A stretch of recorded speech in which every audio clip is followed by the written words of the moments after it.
100ಕ್ಕೆ 100 ಸುಳ್ಳು ಅಂತಕ್ಕಂಥದ್ದನ್ನು ಅರ್ಥ ಮಾಡ್ಕೋಬೇಕಾಗ್ತದೆ.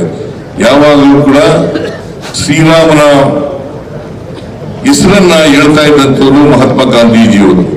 ಅವರು ಸಾಯುವಾಗಲೂ ಕೂಡ ಗೋಡ್ಸೆ ಗುಂಡಿಟ್ಟು ಕೊಂದ್ರಲ್ಲ, ಅವರು ಸಾಯುವಾಗಲೂ ಕೂಡ ಶ್ರೀರಾಮ ಶ್ರೀರಾಮ ಅಂತೇಳಿ ಅದನ್ನ ಏ ರಾಮ್ ಏ ರಾಮ್ ಏ ರಾಮ್ ಏ ರಾಮ್ ಅಂತ ಹೇಳಿ ಸತ್ರು. ಇದಕ್ಕಿಂತ ಉದಾಹರಣೆ ಬೇಕಾಗಿಲ್ಲ.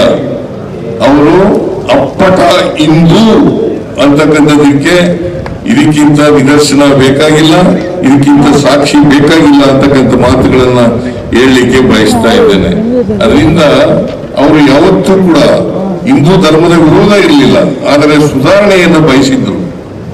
ನಾವೆಲ್ಲರೂ ಕೂಡ ಹಿಂದೂ ಮುಸಲ್ಮಾನರು ಅಣ್ಣ ತಮ್ಮದಿರಂತೆ ಒಂದು ತಾಯಿ ಮಕ್ಕಳಂತೆ ಬದುಕಬೇಕು ಅಂತಕ್ಕಂಥದ್ದನ್ನ ಮನಗಂಡಿದ್ರು.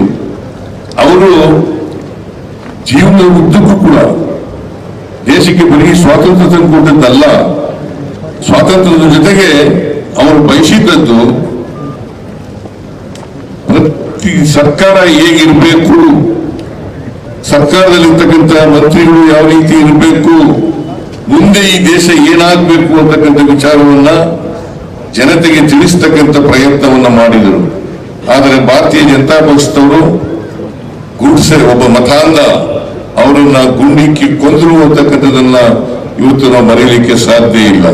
ಅದರಿಂದ ನಾವೆಲ್ಲರೂ ಕೂಡ ಮಹಾತ್ಮ ಗಾಂಧೀಜಿಯ ಹಿಂದುತ್ವದಲ್ಲಿ ನಂಬಿಕೆ ಇಟ್ಕೊಂಡಿರ್ತಕ್ಕಂಥವ್ರು.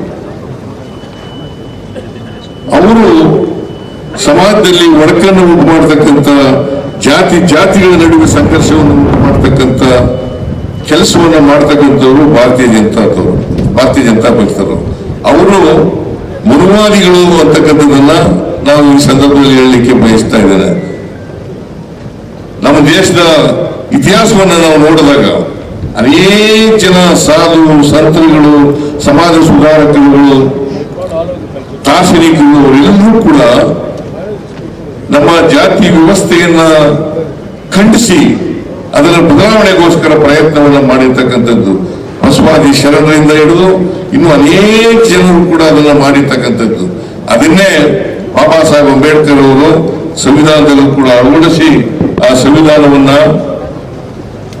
ನಾವು ಇವತ್ತು ಕೂಡ ಎಲ್ಲ ಅವರು ಹೇಳದಂತ ಎಲ್ಲ ಅನೇಕ ವಿಚಾರಗಳನ್ನು ನಾವು ನೋಡ್ಲಿಕ್ಕೆ ಸಾಧ್ಯ ಆಗ್ತದೆ.